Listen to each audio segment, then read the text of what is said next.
साथ बिहार में भी नहीं थम रहा मौत का आंकड़ा। पिछले 24 घंटे में देश में 4000 से अधिक लोगों की हुई मौत, तो बिहार में 98 लोगों ने तोड़ा दम। बढ़ते ब्लैक फंगस के बीच बिहार सरकार है चिंतित, आज कर सकती है बीमारी को महामारी घोषित। तेजस्वी के आवास पर बने कोविड केयर सेंटर को नहीं लेगी सरकार, नेता प्रतिपक्ष को स्वास्थ्य मंत्री मंगल पांडे ने दिया जवाब। झरिया में खेल रहे 2 बच्चे पर टूटा आसमानी कहर, वज्रपात की चपेट में आने से दोनों की हुई मौत।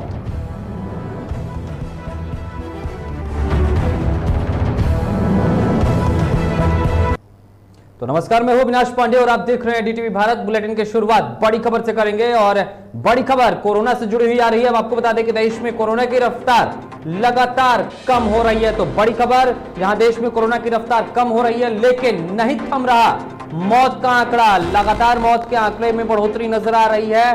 पिछले 24 घंटे में देश में 2,57,299 नए मरीजों की पुष्टि हुई है। केंद्रीय स्वास्थ्य विभाग के द्वारा जारी किए गए आंकड़ों के अनुसार पिछले 24 घंटे में 4,194 मरीजों की मौत हुई है। वहीं पिछले 24 घंटे में 3,57,630 मरीज ठीक होकर अपने घर वापस गए हैं। वहीं एक्टिव मरीजों की संख्या की अगर बात कर लें तो 29,23,000 से ज्यादा लोग फिलहाल एक्टिव हैं। तो देश में कोरोना की लहर कम हो रही है, रफ्तार कम हो रही है, लेकिन मौत का आंकड़ा अभी भी 4000 से अधिक आ रहा है। मौत के आंकड़ों में कमी नहीं हो रही है। पिछले 24 घंटे में देश में 2,57,299 नए कोरोना के पॉजिटिव मरीज मिले हैं। इसके अलावा पिछले 24 घंटे की बात कर लें तो 4,194 मरीजों की कोरोना के कारण मौत हुई है। वहीं पिछले 24 घंटे में कोरोना से ठीक होने वाले मरीजों की संख्या 3,57,000 से ज्यादा है। एक्टिव मरीजों की संख्या की बात कर ले 29,23,400 मरीज फिलहाल देश में एक्टिव हैं। तो यह स्थिति है देश में कोरोना की। केंद्रीय स्वास्थ्य मंत्रालय द्वारा जारी किए गए आंकड़े आपको बता रहे हैं, जो अब से कुछ देर पहले जारी किए गए हैं। उसके अनुसार आज जो आंकड़े मिले हैं उसमें मौत का आंकड़ा अभी भी 4000 से ऊपर है। और इस खबर पर अधिक जानकारी के साथ हमारे सहयोगी निर्भय न्यूज रूम से हमारे साथ सीधे लाइव जुड़ रहे हैं। निर्भय, स्थिति वही है, आंकड़े तो पॉजिटिविटी रेट में गिरावट तो आ रही है, आंकड़े कम हो रहे हैं, लेकिन मौत का आंकड़ा अभी भी 4000 के ऊपर। बिल्कुल अविनाश, जिस तरीके से देखा जाए स्थितियां भले ही बदल रही हो, कोरोना संक्रमण के जो मामले हैं वो लगातार कम हो रहे हैं, लेकिन मरने वालों का आंकड़ा जो है वो कम नहीं हो रहा है और ऐसे में चिंता का विषय बनता जा रहा है। और देश में जहां संक्रमण की बात की जाए तो संक्रमण लगातार बढ़ते तो घट रहे हैं, लेकिन मरने वालों के आंकड़े को लेकर के लगातार सरकार चिंतित है। उसको लेकर के बजाते लगातार तैयारियां जो है वो की जा रही है कि आखिर में कैसे संक्रमण के दर को कम किया जाए। लेकिन अविनाश, स्थितियों को अगर देखा जाए तो जिस तरीके से देश के अन्य राज्यों की अगर बात करें तो कुछ ऐसे राज्य हैं जहां पर संक्रमण की रफ्तार घट नहीं रही है बल्कि बढ़ते जा रही है। और इसमें से खास करके आपको बता दूं कि केरल, उड़ीसा, गुजरात, चंडीगढ़ ये जो स्थान है ये लगातार यहाँ पर संक्रमण बढ़ रहे हैं। और ऐसे में जहाँ एक तरफ बाकी देश के अन्य जो राज्य हैं, जैसे आप बिहार की बात करें, झारखंड की बात करें, उत्तर प्रदेश की बात करें, संक्रमण यहाँ कम तो हो रहे हैं, लेकिन इन सबके बावजूद भी इन राज्यों में भी मरने वालों की जो दर है वो दर में लगातार बढ़ोतरी देखने को मिल रही है। और ये कहीं ना कहीं सरकार के लिए भी चिंता का विषय है, चाहे वो केंद्र की बात करें या राज्य की बात करें। अगर देश में इस संक्रमण से बचाव को लेकर के देखा विनाश तो लगभग 99%, देश के लगभग 99% जो आबादी है वो अभी भी पाबंदियों के बीच में है, लेकिन उसके बावजूद भी संक्रमण की दर जो है वो घटे, लेकिन मौत का आंकड़ा बढ़ना सरकार के लिए चिंता का विषय है। जी अब बिल्कुल जिस तरीके से चिंता का विषय है, निर्भय आप बने रहे हमारे साथ। बिहार की भी जरा स्थिति बता देते हैं, उसके बाद फिर आपसे जुड़ेंगे। तो जिस तरीके से बिहार की स्थितियां हैं वो भी हम आपको बता रहे हैं। बिहार में कोरोना के नए मरीजों की जो संख्या रोज मिलती थी उसमें गिरावट देखने को मिल रही है। राज्य सरकार द्वारा जारी किए गए आंकड़ों के अनुसार पिछले 24 घंटे में बिहार में 5,154 नए संक्रमितों की पहचान की गई है। वहीं संक्रमण की दर 4.19% से घटकर 4.12% पर पहुंच गई है, अर्थात संक्रमण की दर में गिरावट जारी है। वहीं पिछले 24 घंटे में कोरोना से 10,151 लोग ठीक होकर अपने घर वापस गए हैं। हालांकि राज्य में मरने वालों के आंकड़े में कमी नहीं आ रही है। पिछले 24 घंटे में 98 मरीजों की राज्य में मौत हुई है। निर्भय के पास चलेंगे एक बार फिर से। निर्भय, जिस तरीके से स्थितियां हैं बिहार में भी सेम कंडीशन है, पॉजिटिविटी रेट में कमी, रिकवरी दर में बढ़ोतरी, लेकिन मौत का आंकड़ा या तो वहीं पर बरकरार है या तो बढ़ रहा है। बिल्कुल अविनाश, देखा जाए तो मौत का आंकड़ा बिहार में भी लगातार बरकरार ही है, क्योंकि पिछले अगर एक महीने के अगर आंकड़े को देखेंगे अविनाश, तो वो लगभग 50 से ऊपर ही रहा है, 50 से ही बल्कि उसको 70 और 80 से ऊपर ही कहा। और ऐसे में जिस तरीके से आपने जो बताया कि पिछले 24 घंटे में 98 मौत हुई है, हालांकि थोड़ी सी कमी है, क्योंकि बाकी 1-2 दिनों से अगर आंकड़े को देखें तो संख्या अधिक थी, लेकिन कमी हुई है। लेकिन ऐसे में ये आंकड़े संतोषजनक नहीं है। भले ही संक्रमण की दर जो है वो कम हो रही है, रिकवरी रेट बेहतर हो रहे हैं, और इन सबके बावजूद भी मौत का जो आंकड़ा है, वो मौत का आंकड़ा लगातार बढ़ता जा रहा है। और ऐसे में जहां एक तरफ देश में कोरोना महामारी और दूसरी तरफ संक्रमण की अगर बात किया तो दो और नई संक्रमण आई है, जो लोगों को डरा रही है और सरकार को परेशानी में डाल सकती है। लेकिन बात अगर संक्रमण की रफ्तार की जाए तो संक्रमण की रफ्तार सिर्फ कम होना ही इस बीमारी से जीतना बड़ी बात नहीं है।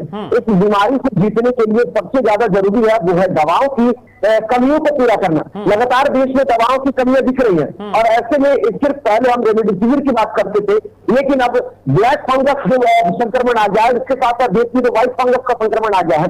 अब एक नई दवाएं जो बीमारी में इलाज के लिए जो बेहतर दवाओं की बात की जाती है, वो दवाओं की कमी देखने को मिल रही है। और इसको लेकर के लगातार सरकार पर विपक्ष जो है वो हावी होता दिख रहा है। व्यवस्थाएं विपक्ष अपने स्तर से कह रहा है कि हम पूरी तैयारी कर रहे हैं, सरकार के साथ सहयोग करने की बात करते हैं, लेकिन सरकार जो है वो अपने स्तर से पूरी तरीके से संतुष्ट है कि हम पूरी तैयारियां कर चुके हैं, जो भी व्यवस्थाएं हैं हम अपने तरफ से दे रहे हैं, मतलब अपनी राय दी जा रही है, अपनी बातें रखी जा रही है। बहरहाल आप बने रहिए हमारे साथ। आप पर आपने ब्लैक फंगस की चर्चा की है, जरा ब्लैक फंगस के बारे में भी पहले बिहार में क्या स्थिति है इसके बारे में बता देते हैं, उसके बाद फिर से एक बार आपसे जुड़ेंगे। कोरोना की दूसरी लहर के बीच एक नई मुसीबत ब्लैक फंगस ने बिहार सरकार की चिंता बढ़ा दी है, जिसको लेकर अब ऐसा अनुमान लगाया जा रहा है कि बिहार सरकार भी इसे महामारी घोषित करेगी। क्यों करेगी, इसके पीछे भी एक कारण है। आपको बता दें कि ब्लैक फंगस के मामले तेजी से बिहार में बढ़ रहे हैं। पिछले 24 घंटे के दौरान मीडिया रिपोर्ट्स के हवाले से जो खबरें निकलकर सामने आ रही है, उसके अनुसार ब्लैक फंगस के 39 नए मामले सामने आए हैं। वहीं से स्वास्थ्य विभाग के सूत्रों की माने तो बिहार सरकार राज्य में ब्लैक फंगस को महामारी घोषित कर सकती है। पिछले 24 घंटे के अंदर मिले ब्लैक फंगस के नए मामले ने सरकार की चिंता बढ़ा दी है। और आपको बता दें कि अब तक ब्लैक फंगस के 174 मरीजों की पुष्टि बिहार में हो चुकी है। तो यह स्थिति है, और इस पर केंद्र सरकार ने भी राज्यों से यह कहा है कि इसे भी महामारी घोषित करें, और कई राज्यों ने ब्लैक फंगस को महामारी घोषित किया है। एक बार फिर से चलते हैं न्यूज रूम। हमारे साथ हमारे सहयोगी निर्भय जुड़े हुए हैं।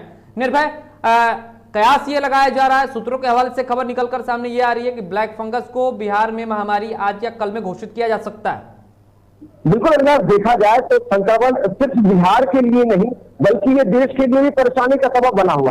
और ऐसे में 3 राज्य जो है वो सबसे ज्यादा है, जिसमें महाराष्ट्र, गुजरात और मध्य प्रदेश, यहाँ ब्लैक फंगस के सबसे ज्यादा मामले सामने आए हैं, और संक्रमण की रफ्तार लगातार बढ़ रही है। मध्य प्रदेश में देखिए तो मध्य प्रदेश का आंकड़ा जो है वो सिर्फ ब्लैक फंगस का तेजी से बढ़ रहा है। महाराष्ट्र जहाँ सबसे अधिक कोरोना संक्रमण का खतरा रहा, और अब वहां स्थितियां बिगड़ रही है, वहां लगभग 500 से अधिक ब्लैक फंगस के मामले सामने आए हैं, मरने वालों की संख्या लगातार बढ़ रही है। बात अगर बिहार स्तर पर करें विनाश, तो बिहार में अब तक जिस तरीके से जो आपने बताया कि लगभग 100 से अधिक संक्रमण के मामले सामने आ चुके हैं, बिहार में लोगों की मौत भी हुई है। लगभग रिपोर्ट जो आ रहे हैं उसके अनुसार ये कहा जा रहा है कि लगभग 2 मौतें हुई है ब्लैक फंगस से बिहार में। लेकिन ब्लैक फंगस को लेकर के सरकार भी चिंतित है, और ऐसा कह रही है, जो रिपोर्ट आ रहे हैं, जो आंकड़े आ रहे हैं, अब सरकार इस पर चिंतित इसलिए है कि आखिर में ब्लैक फंगस को अगर संक्रमित घोषित कर दिया जाता है, यानी कि महामारी घोषित कर दिया जाता है, तो इससे लोगों को, और खास करके वो जो मरीज जो इलाजरत हैं, उनको इससे बेहतर फायदा, क्योंकि महामारी घोषित करने के बाद जो नियम कायदे कानून है जो पहले से तय है, उसमें मरीजों को कुछ राहत मिल सकता है। और ऐसे में यह है कि उसके लिए एक नया प्रोटोकॉल भी बनाया जा सकता है, और जिस तरीके से स्थितियां हैं उसको कंट्रोल करने के लिए फिर सरकार अपने स्तर पर बृहद कार्य करेगी, मतलब बड़े स्तर पर कार्य किया जाएगा। उसके लिए कुछ अलग से व्यवस्थाएं भी की जा सकती हैं। निर्भय, आपने बताया कि 2 मौतें हुई हैं, क्या आधिकारिक पुष्टि हुई है या फिर सिर्फ ऐसे ही खबरें निकलकर सामने आ रही है? मीडिया रिपोर्ट के अनुसार अविनाश खबरें आ रही है, इसको लेकर के कोई आधिकारिक पुष्टि अब तक नहीं हुई है। लेकिन संक्रमण के दर की अगर बात की जाए, जो आपने आंकड़े बताए हैं, उसको लेकर के ऐसे बताया जा रहा है कि लगभग आधिकारिक पुष्टि है, और इसमें से कई ऐसे मरीज हैं जो राजधानी पटना में भी इलाजरत हैं। इसके अलावा कई और जगहों पर भी खबरें आ रही है कि वो उसमें कुछ लक्षण देखने को मिल रहे हैं। लेकिन इसकी आधिकारिक पुष्टि अभी फिलहाल इस तरीके से नहीं हुई है। लेकिन अभी चर्चा इस पर है कि सरकार इसको लेकर के काफी चिंतित है। बिल्कुल, जिस तरीके से अगर कल की बात करें जी निर्भय, जिस तरीके से कल की बात करें तो प्रधानमंत्री नरेंद्र मोदी ने भी ब्लैक फंगस को लेकर चिंता जताई थी।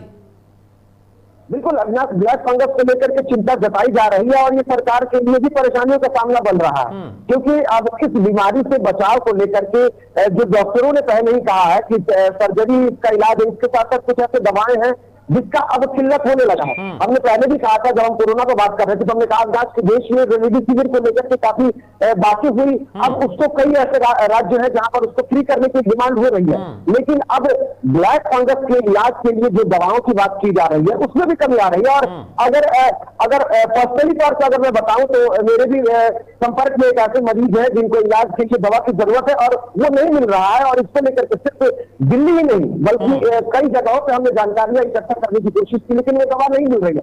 उनको दवा की जरूरत है। तो ये है कि देश में अब ब्लैक फंगस के इलाज के लिए भी दवा की कमियां दिख रही है। और इसको लेकर के खुद आज राहुल गांधी ने भी एक ट्वीट किया है और ट्वीट में उन्होंने प्रधानमंत्री नरेंद्र मोदी पर हमला बोला है। लेकिन अविनाश, ये बड़ी चिंता का विषय है कि देश में दवाओं की कमी और महामारियों का बढ़ना डर का सबब बनता जा रहा है। और ऐसे में जहां एक तरफ हम ब्लैक फंगस से डर रहे थे, अविनाश व्हाइट फंगस ये परेशान कर रहा है। हालांकि इसके लिए थोड़ी सी राहत की बात यह है कि जो महामारी विशेषज्ञ है डॉक्टर ईश्वर गिलानी, उन्होंने कहा है कि ये बीमारी आम है और ये पहले से भी लोगों को देखने को मिल रही थी, लेकिन लोग समझ नहीं पा रहे थे। ऐसे में खास करके इसका उन्होंने एक उदाहरण दिया है। उदाहरण में उन्होंने ये कहा कि महिलाओं से जो एक ऐसी समस्या होती है, महामारी की जो समस्या होती है महिलाओं में, वो इसका व्हाइट फंगस का लक्षण है।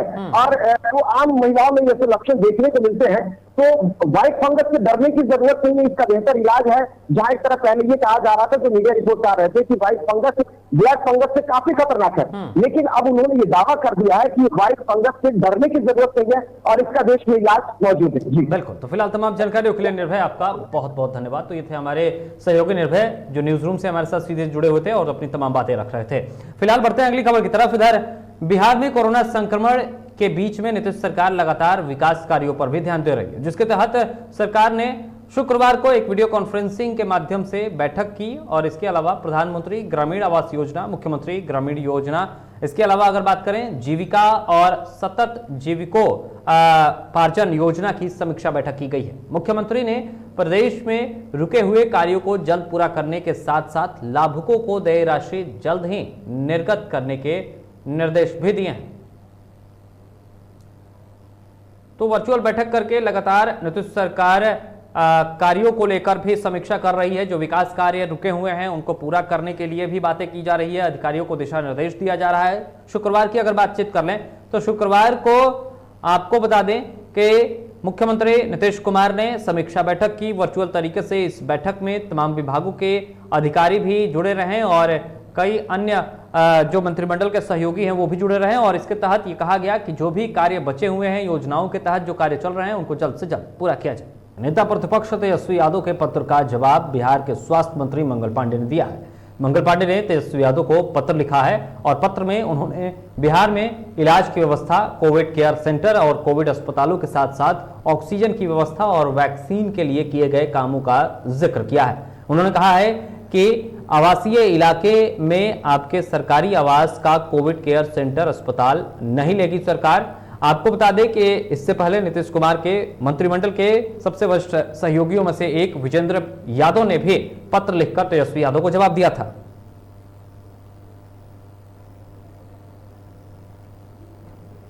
उधर जहानाबाद में 8 सूत्री मांगों को लेकर घोसी के विधायक रामबली सिंह यादव ने एक दिवसीय अनशन किया है। आपको बता दें कि इस दौरान विधायक रामबली सिंह ने कहा कि सरकार से मांग करते हुए उन्होंने विधायक फंड से अधिग्रहित 2 करोड़ की राशि में से कम 50% राशि घोसी विधानसभा क्षेत्र के अस्पतालों में खर्च करने की मांग की है।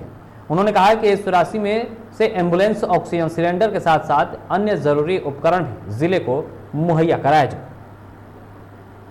बिहार के भाकपा माले के 12 विधायक अपने अपने क्षेत्रों में एक दिवसीय अनशन पर बैठे हैं। इसी क्रम में मैं जहानाबाद भाकपा माले कार्यालय में आज अनशन कर रहा हूं और हमारे अनशन के समर्थन में हमारे साथ प्रभात जी बैठे हैं जो पार्टी जिला कमेटी के सदस्य हैं, जोगेंद्र यादव बैठे हैं जो इनकलाबी नौजवान सभा के जिला के नेता हैं। और झारखंड में लगातार कोरोना संक्रमण के मामले बढ़ते जा रहे हैं। ऐसे कड़ी में भारतीय जनता पार्टी के राष्ट्रीय अध्यक्ष जेपी नड्डा ने शुक्रवार को वर्चुअल माध्यम से साहिबगंज में कोविड-19 हेल्प डेस्क का उद्घाटन किया। इस उद्घाटन समारोह के दौरान भाजपा किसान मोर्चे के राष्ट्रीय मंत्री बजरंगी प्रसाद यादव और अन्य नेता भी मौजूद रहे। चतरा जिले के तंडवा कोयलांचल में नक्सलियों का तांडव देखने को मिला है और आपको बता दें कि उत्खनन कार्य में लगी हुई वीआरए रेड्डी कंपनी का एक हाईवे को नक्सलियों ने फूंक दिया है। आपको बता दें कि यह घटना मगध के चमातू माइंस की है, जहां पर बताया जा रहा है कि बालूमाथ और टंडवा पुलिस संयुक्त रूप से नक्सलियों के खिलाफ विशेष छापेमारी अभियान चला रही है, जिसके कारण नक्सलियों में हड़कंप मचा हुआ। और हमारे साथ हमारे सहयोगी चतरा से सुनील जुड़े हुए फोन लाइन पर। सुनील, फिलहाल क्या स्थिति है वहां पर?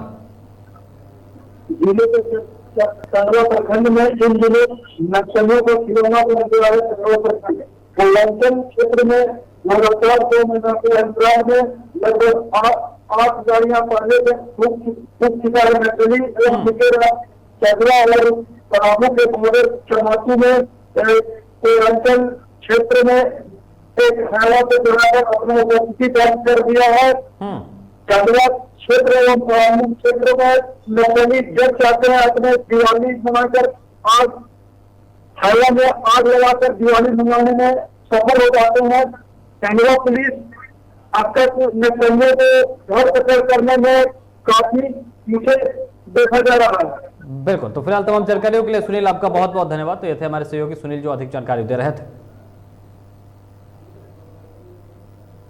और इधर मुंगेर जिले के धरहरा में 2 मुखिया से नक्सलियों ने 15 लाख की रंगदारी की मांग की है, जिसकी सूचना मिलने के बाद एसपी अभियान के नेतृत्व में अभियान दल और जिला पुलिस ने संयुक्त रूप से कॉबिन ऑपरेशन चलाया है। वहीं रंगदारी की मांग के बाद मुखिया और उसके परिजनों में दहशत का माहौल है। हालांकि पुलिस ने बताया कि इस संबंध में ना तो कोई लिखित शिकायत मिली है और ना ही पीड़ित सामने आ रहे हैं। बावजूद इसके गुप्त सूचना के आधार पर ही पुलिस ने नक्सलियों के खिलाफ अभियान शुरू कर दिया है।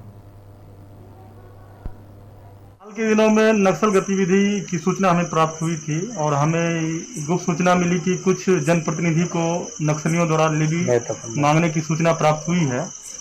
इसकी हम पुष्टि भी कर रहे हैं। इसके लिए हमने लगातार छापामारी अभियान चलाया है। इसी क्रम में आज हम लोग छापामारी के लिए गए थे। इसमें जमालपुर अभियान दल की 2 टीम थी, चिता 19 की 1 टीम थी, लरिया थाना प्रभारी भी हमारे साथ थे। मुंगेर जिले के संग्रामपुर प्रखंड में कुछ दिनों पहले बना ठोस तरल कचरा शेड हल्की सी हवा में उड़ गया है। आपको बता दें कि इसको लेकर लोगों में नाराजगी देखने को मिल रही है। बताया जा रहा है कि लाखों की लागत से बने इस शेड में हल्की सी हवा बही और ये उड़ गया है। ऐसे में शेड की गुणवत्ता पर लोग सवाल उठा रहे हैं। ग्रामीणों का कहना है कि इस शेड के बनाने में वित्तीय अनियमितता हुई है।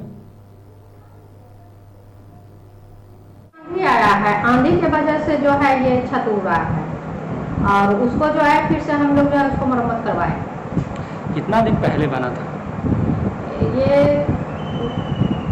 3 महीना पहले बना था। कितने के लागत से बनी होगी? 580 के। 5,80,000। मुंगेर के संग्रामपुर प्रखंड के भडोहिनिया पंचायत में जन वितरण प्रणाली विक्रेता के खिलाफ लोगों में नाराजगी देखने को मिली है। आपको बता दें कि लोगों ने आरोप लगाया है कि पंचायत में जन वितरण प्रणाली विक्रेता किशोर सिंह घटिया अनाज दे रहे हैं। इसको लेकर ग्रामीणों और जन वितरण प्रणाली के दुकानदार में नोकझोंक भी हुई है। ग्रामीणों का कहना है कि चावल में कीड़े लगे हुए हैं, जिसको खाकर लोग बीमार पड़ सकते हैं। ये बढ़ रहा है, बीमारी का घर फैला रहे हैं आप लोग। काहे चावल की क्वालिटी कैसी है? एकदम 3rd क्लास क्वालिटी का चावल है, सब सुंडा लगा हुआ है। अच्छा, मई माह का खाद्यान्न इस बार मुफ्त मिल रहा है। हाँ, लेकिन क्वालिटी अच्छी नहीं है। क्वालिटी एकदम नहीं है, एकदम घटिया क्वालिटी है। पहले अच्छी रहती थी। पहले अच्छी रहती थी, लोग खाते थे। खाने के लायक नहीं है। हाँ सर, ये चावल जो है खाने का लायक नहीं है। मई माह का जो खाद्यान्न मिल रहा है मुफ्त में मिल रहा है। सर, मई माह का जो है खाद्यान्न ये जो मुफ्त मिल रहा है ये खाने का लायक नहीं है। ये चावल चावल की क्वालिटी अच्छी नहीं है। चावल की क्वालिटी अच्छी नहीं है। बगहा के चौतरवा थाना क्षेत्र में एक नाबालिग युवती का शव मिलने से सनसनी फैल गई। बताया जा रहा है कि युवती का शव नहर से बरामद किया गया है। वहीं सूचना मिलने पर मौके पर पहुंचे पुलिस ने शव को अपने कब्जे में लेकर अनुमंडलीय अस्पताल बगहा भेज दिया है। वहीं पुलिस ने बताया कि मृतका के पिता ने गुरुवार को युवती के लापता होने की शिकायत दर्ज कराई थी।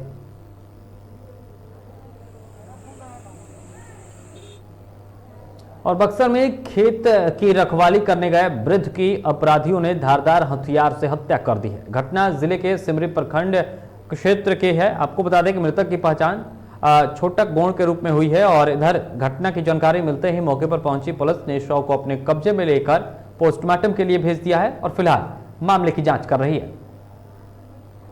ये बात की जानकारी कब मिला रहा सबके? जानकारी बैलो खेत से ना केहू गइलो तो हम आईनी खोजी खेती कभी अइलन ना का करता रन देखे तनी दवा देखे रोतनी केहू के पता नहीं थे। सब केहू ने के सुनत के 3 घंटा 4 घंटा ले रोतनी तब केहू सुनल है तो घरे जानकारी प्राप्त हुई कि बीती रात एक वृद्ध यहाँ छोटे लाल गोड़ की जो मचान पर सोए हुए थे अपने खेत में, उनकी हत्या कर दी गई। चेहरे पे धारदार निशान से मारे जाने के कई घाव हैं। इस संदर्भ में प्राथमिकी दर्ज कराकर कार्रवाई की जा रही है। इस संदर्भ में कुत्ते की टीम और डॉग स्क्वाड को बुलाया गया है। बाकी देखते हैं आगे अनुसंधान। झरिया में 2 बच्चों की वज्रपात से मौत हो गई है। घटना के बाद से इलाके में मातम पसरा हुआ है। बताया जा रहा है कि 9 वर्षीय प्रिंस कुमार और 14 वर्षीय आलोक कुमार झरिया आरपीएस कॉलेज के मैदान में क्रिकेट खेलने के दौरान क्रिकेट खेल रहे थे और इसी दौरान जब बारिश हुई और यह हादसा हो गया। हालांकि आपको बता दें कि दोनों बच्चों के परिवार का रो रो कर बुरा हाल है। यहाँ पे संध्या 4:30 बजे के करीब में जो थंडरिंग हुआ ना बारिश से पहले, इसके चलते हमारे कॉलोनी के 2 बच्चे थे। एक रोड के उधर का, एक हमारे कॉलोनी अरुण सिंह थे, उन्हीं का बच्चा था। तकरीबन 9 साल का बच्चा था उनका, जो कि थंडरिंग अप्रिय घटना हो गया। हम लोग बहुत दुखद हैं, इसमें क्या बोला जाए। जहानाबाद पुलिस ने बढ़ते कोरोना के मामले को देखते हुए लगातार लॉकडाउन का सख्ती से पालन कराया है। वहीं पुलिस अधीक्षक दीपक रंजन के आदेश के बाद पुलिस लॉकडाउन के दौरान बेवजह घूमने वालों पर कार्रवाई कर रही है। वहीं कई लोगों पर जुर्माना भी काटा गया। आप दिखाइए आधार कार्ड।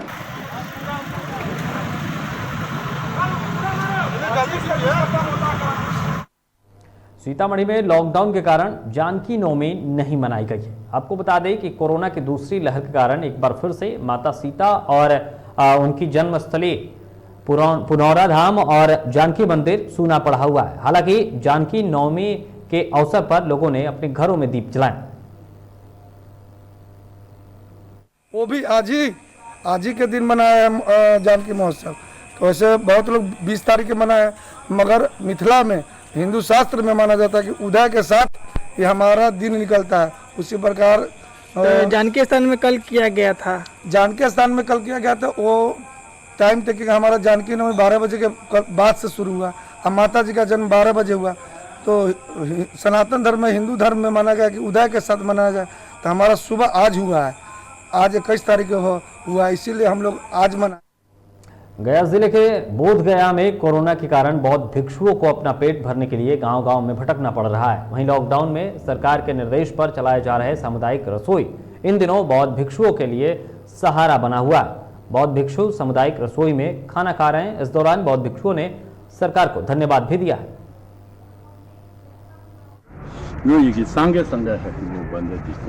यहाँ पर आप कितने दिनों से खाना खा रहा है? 3दिन से। 3 दिन असती रोटी दीटा। कहाँ रहते हो आप? यो अमा होटल। कहाँ से आए हो आप? यो ये के है तालामा गुम्बा के। दलामा गुम्बा? हिमाचल प्रदेश। हाँ, हिमाचल लौसेन दरंसा ये महाये के किताबनी है 20। और फिलहाल खबरों के इस बुलेटिन में इतना ही। ऐसे तमाम बड़ी खबरों से अपडेट रहने के लिए आप देखते रहिए DTV भारत। नमस्कार।